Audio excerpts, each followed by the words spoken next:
Bonjour, bienvenue dans cette vidéo aujourd'hui un peu particulière où on va parler de l'orthodoxie, de la transmission juste des formes dans le karaté.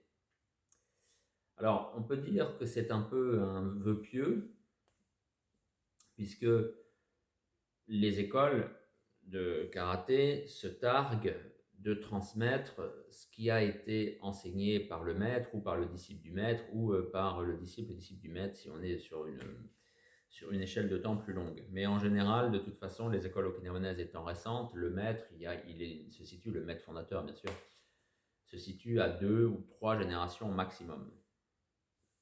Donc, bien sûr, comme souvent, après les écoles se divisent en branches et il y a un peu des guéguerres.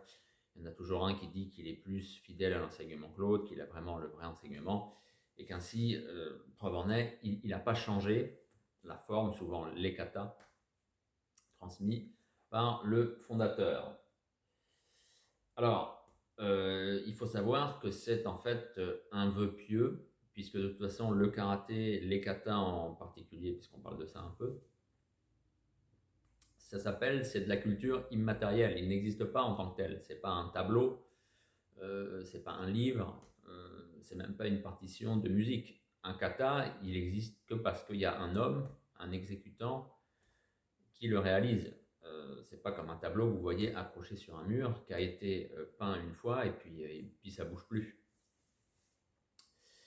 Donc, vu que les individus ont un peu tendance à eh bien, être justement des individus, c'est-à-dire à exister en eux-mêmes, à penser en eux-mêmes, il y a parfois eh bien, des petites surprises. En tout cas, des petites surprises, en tout cas des changements.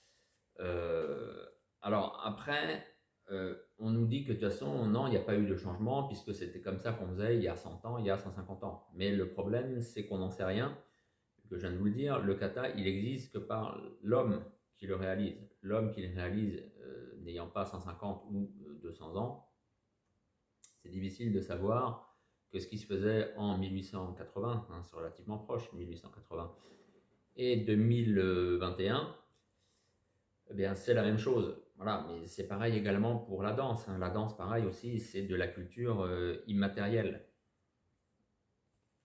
Donc, ceux qui disent ce que je fais est inchangé, eh bien, d'une certaine façon, soit ils exagèrent, soit ils sont de bonne foi et ils pensent vraiment qu'ils n'ont rien changé alors qu'ils peuvent avoir changé des choses, soit ils mentent tout simplement parce qu'il y a la volonté, bien sûr, un peu de l'esprit de boutique, de garder ses clients, c'est-à-dire les élèves. Et quoi de mieux pour les garder ou en faire venir que de dire, eh bien, moi, je suis dans le vrai, moi, j'ai la forme véritable. Donc, je vous disais, les individus, ils ont tendance à changer par eux-mêmes les choses, mais c'est même pas des fois qu'ils le veulent, c'est tout simplement que d'une personne à une autre, eh bien, les physiques sont différents. Donc, on ne peut pas avoir la même forme, faire les choses exactement pareilles, quand déjà, au niveau de l'enveloppe corporelle, il y a des différences. Ensuite, il faut savoir que le maître, pour diverses raisons, le maître fondateur toujours, eh bien, tout au long de sa vie, qui s'étend, on va dire, sur sa vie d'enseignement, on peut dire 50, une cinquantaine d'années pour faire simple, voire 30, eh bien, lui-même, c'était pas le même homme, c'était bien sûr pas le même pratiquant, et c'était bien sûr pas le même enseignant.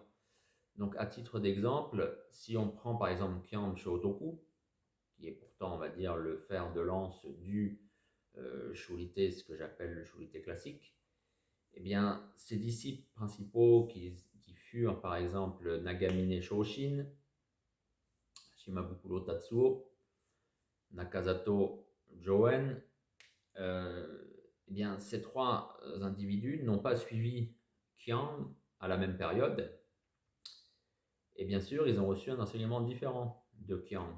Donc, un enseignement différent dit aussi des katas enseignés différemment, ce qui fait qu'ensuite, eux les ont fait différemment. Nakazato Joen, on le sait, il fut l'un des derniers à suivre Kian. Alors, il a reçu un enseignement qui reposait sur une expérience de plusieurs décennies.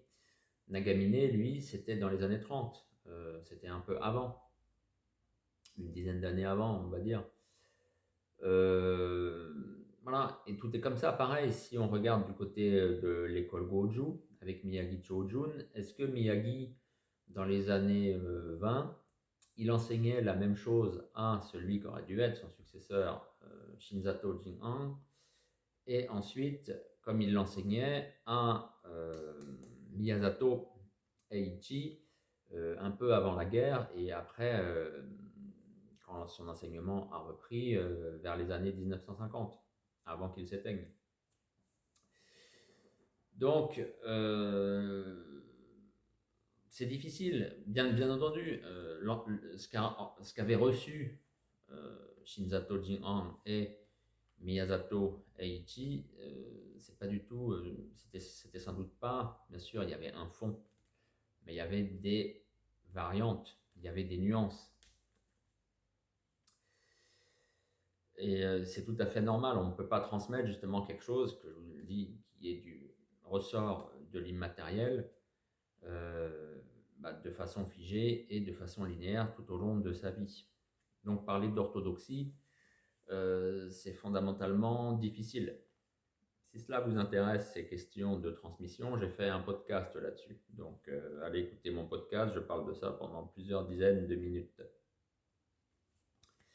Il y a aussi le problème, en fait, qui est que tant que le maître n'a pas désigné un individu comme son héritier, eh bien en fait, tous ceux qui l'ont suivi plus ou moins pendant longtemps et plus ou moins près, fidèlement, peuvent aussi dire, en fait, non, c'est moi l'héritier, puisque de toute façon, en fait, il n'y en a pas eu. Donc en fait, quand l'héritier, c'est personne, l'héritier, ça peut être tout le monde. Les héritiers peuvent être tout le monde.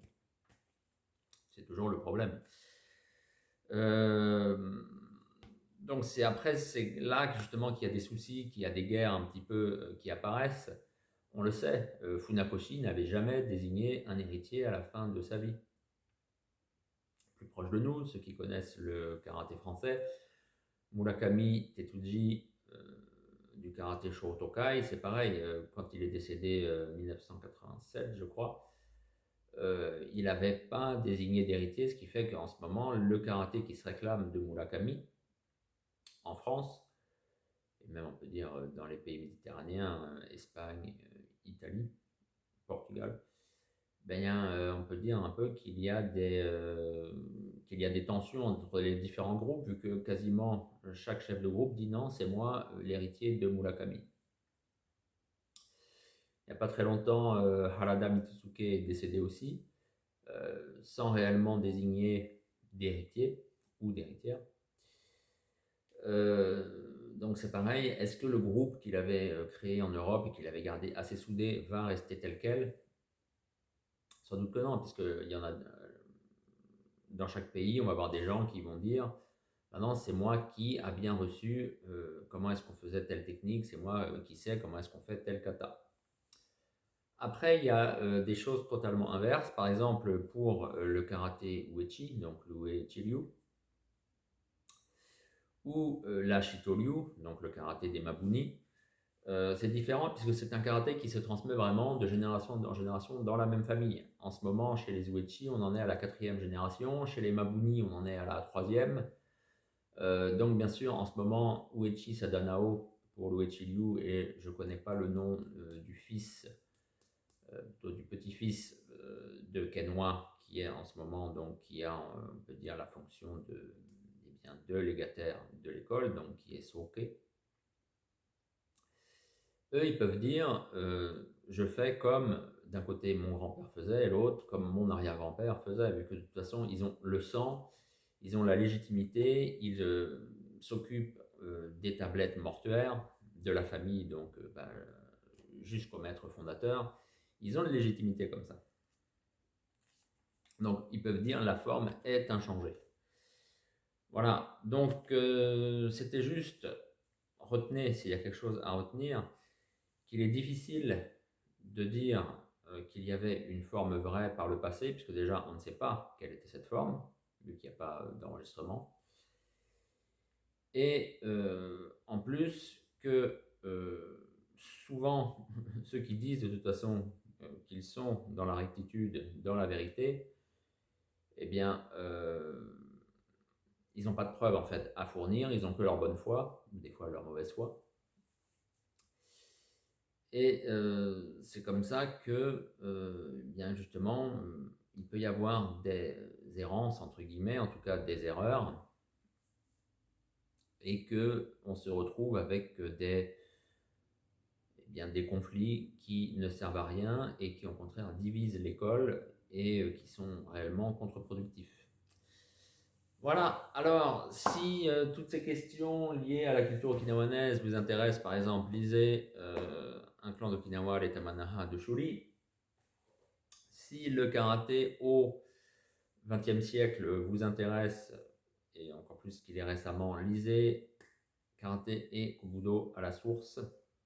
Voilà, c'est deux livres, on va dire, importants que j'ai écrits il y a déjà quelques années, mais qui sont toujours tout à fait d'actualité, vu que on est dans le monde immatériel. C'est des choses qui ne changent pas. Merci de m'avoir suivi et je vous dis à bientôt.